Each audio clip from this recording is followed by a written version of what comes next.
تم سے بات کرنا ہی یوز لیس ہے۔ اور تیسرے نے کہا اگر اللہ نے تمہیں رسول بنایا ہے تو میں خانہ کعبہ کا غلاف پھاڑ دوں گا، نعوذ باللہ۔ ناظرین امیجن کیجئے ہمارے پیارے نبی حضرت محمد صلی اللہ علیہ وسلم جن کے دل میں سب کے لیے بھلائی اور جن کی زبان سے آج تک کوئی اف تک نہ نکلا، وہ یہ سب باتیں سنتے رہے، مگر یہ سب کے باوجود بھی آپ صلی اللہ علیہ وسلم کی زبان سے ان کے لیے کوئی دعا تک نہ نکلی، بلکہ صرف صبر اور سکون تیار کیا۔ پیارے دوستو، سرداروں نے جب رسول اللہ صلی اللہ علیہ وسلم کی دعوت کو نہ صرف ریجیکٹ کیا بلکہ مذاق بھی اڑایا اور ان کو تکلیف دینے کے لیے پلاننگ بھی شروع کر دی۔ انہوں نے کہا ہم تمہیں ماننے والے نہیں ہیں، لیکن اب ہم اپنے شہر کے لوگوں کو تمہارے خلاف بھڑکائیں گے۔ چنانچہ طائف کے ان سرداروں نے وہاں کے کچھ اوباش لوگوں کو جمع کیا اور ان کے دل میں رسول اللہ صلی اللہ علیہ وسلم کے خلاف نفرت بھر دی، اور وہ سب رسول اللہ صلی اللہ علیہ وسلم کے پیچھے لگ گئے۔ ناظرین امیجن کریں ایک پورا ہجوم جس کے ہاتھوں میں پتھر ہے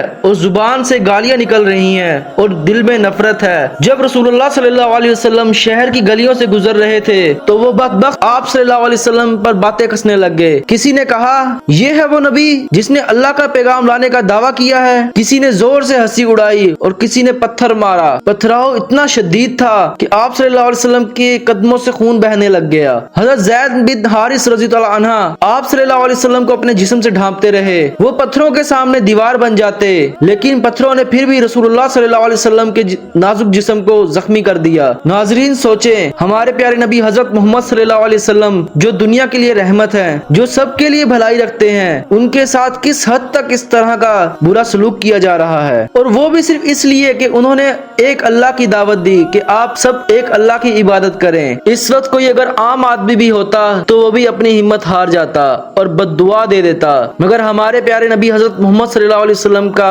مقصد ریونج لینا نہیں تھا بلکہ صرف اور صرف ہدایت تھی۔ جب رسول اللہ صلی اللہ علیہ وسلم اور حضرت زید بن حارث رضی اللہ عنہ پر طائف کی گلیوں میں پتھروں کی بارش کی گئی، قدم زخمی ہو گئے، کپڑے خون سے تر ہو گئے، تو آخرکار آپ صلی اللہ علیہ وسلم شہر سے باہر نکل گئے۔ دل اور جسم دونوں زخمی تھے لیکن زبان پر صبر اور آنکھوں میں امید باقی تھی۔ آپ صلی اللہ علیہ وسلم اور حضرت زید رضی اللہ عنہ ایک باغ کے قریب پہنچ گئے۔ یہ باغ عتبہ بن ربیعہ اور شیبہ بن ربیعہ کا تھا۔ یاد رکھیں یہ وہی عتبہ اور شیبہ تھے جو مکہ کے بڑے سرداروں میں تھے اور ان سے آپ صلی اللہ علیہ وسلم کی بہت بڑی دشمنی تھی، لیکن جب انہوں نے بھی رسول اللہ صلی اللہ علیہ وسلم کی یہ حالت دیکھی تو ان کے دل میں بھی رحم آ گیا، تو انہوں نے اپنے غلام عداس کو بلایا اور کہا جاؤ ان زخمی مہمانوں کو کچھ انگور دے آؤ۔ جب عداس انگور لے کر آیا تو رسول اللہ صلی اللہ علیہ وسلم کے سامنے رکھ دیے، تو آپ صلی اللہ علیہ وسلم نے بسم اللہ کہہ کر وہ انگور کھائے۔ عداس حیران رہ گیا کیونکہ اہل طائف میں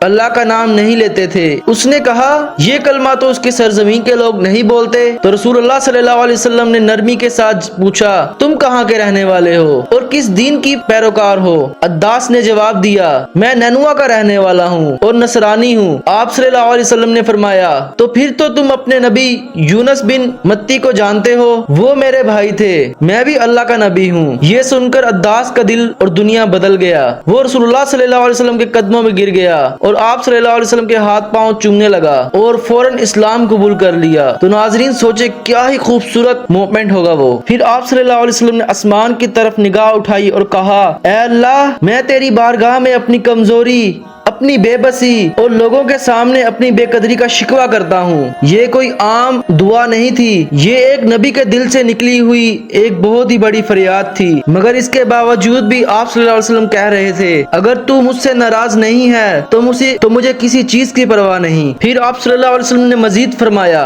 تیری عافیت میرے لیے زیادہ وسیع ہے، میں تیرے چہرے کے نور کو اپنا لیتا ہوں جس سے اندھیرے روشن ہوتے ہیں۔ ناظرین اس دعا میں ایک بہت ہی بڑا درد تھا، اس کے ساتھ ساتھ آپ صلی اللہ علیہ وسلم کی آنکھوں سے آنسو بہ رہے تھے اور اللہ پاک پر آپ صلی اللہ علیہ وسلم کو مکمل یقین تھا۔ اس دعا کے بعد اچانک حضرت جبرائیل علیہ السلام نازل ہوئے، ان کے ساتھ ایک اور فرشتہ بھی تھا جسے قرآن و حدیث میں ملک الجبال یعنی the angel of the mountains کہا گیا ہے۔ حضرت جبرائیل علیہ السلام نے عرض کیا اے اللہ کے رسول صلی اللہ علیہ وسلم، اللہ نے آپ کی فریاد سن لی ہے، یہ پہاڑوں کا فرشتہ ہے اور آپ کے حکم کا منتظر ہے۔ اس فرشتے نے آپ صلی اللہ علیہ وسلم کو بڑے ادب سے کہا یا رسول اللہ اگر آپ اجازت دیں تو میں ان دونوں پہاڑوں کو ملا دوں اور پورے طائف کے لوگوں کو ان میں کچل دوں۔ یہ قوم جس نے آپ کے ساتھ ایسا سلوک کیا ایک لمحے میں ہی یہ ختم ہو کر دی جائے گی۔ امیجن کریں ناظرین، آپ صلی اللہ علیہ وسلم کے پتھر برسانے کے باوجود آپ صلی اللہ علیہ وسلم کے پاؤں، جسم اور کپڑے خون سے لگ بھگ تھے۔ اگر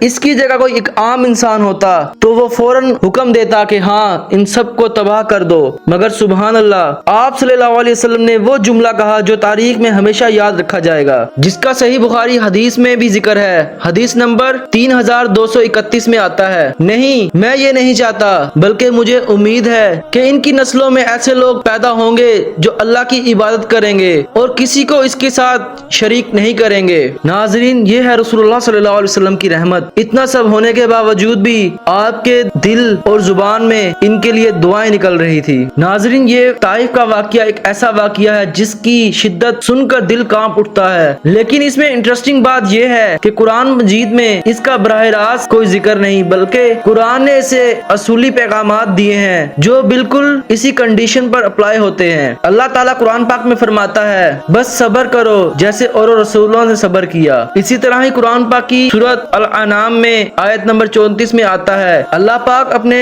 محبوب کو تسلی دیتے ہوئے فرماتے ہیں، آپ سے پہلے بھی رسول جھٹلائے گئے، ان پر ظلم کیے گئے، مگر انہوں نے صبر کیا یہاں تک کہ اللہ کی مدد آئی۔ ناظرین، یہ آیات ہمیں بتاتی ہیں کہ طائف میں رسول اللہ صلی اللہ علیہ وسلم کا جو حال ہوا وہ کوئی نیا واقعہ نہیں تھا، یہ تو اللہ کے تمام رسولوں کے ساتھ ہوتا آیا ہے، مگر اس کے بعد اللہ تعالیٰ کی مدد ضرور آتی ہے۔ طائف کا واقعہ گو کہ قرآن میں نام لے کر ذکر نہیں ہوا، لیکن قرآن کا ہر وہ مقام جہاں صبر، ہدایت اور آزمائش کا ذکر ہے وہاں یہ واقعہ ایک پرفیکٹ مثال کی طور پر سامنے آتا ہے۔ تو میرے پیارے دوستو، طائف کا واقعہ ہمیں یہ سبق دیتا ہے کہ ہمارے پیارے نبی حضرت محمد صلی اللہ علیہ وسلم کی زندگی صرف آسانیوں کی کہانی نہیں تھی، بلکہ پین، ریجیکشن اینڈ سیکریفائسز سے بھری ہوئی تھی۔ لیکن ان سب کے باوجود بھی آپ صلی اللہ علیہ وسلم نے کبھی ہمت نہ ہاری، کبھی بد دعا نہیں کی اور کبھی امید کا دامن نہ چھوڑا۔ یاد رکھیں، ریونج ٹیمپریری ہوتا ہے، لیکن معاف کر دینا آنے والی نسلوں کو بدل دیتا ہے۔ یہی وجہ ہے آج وہی طائف جو کبھی دشمنی کی سرزمین تھی آج اسلام کے نور سے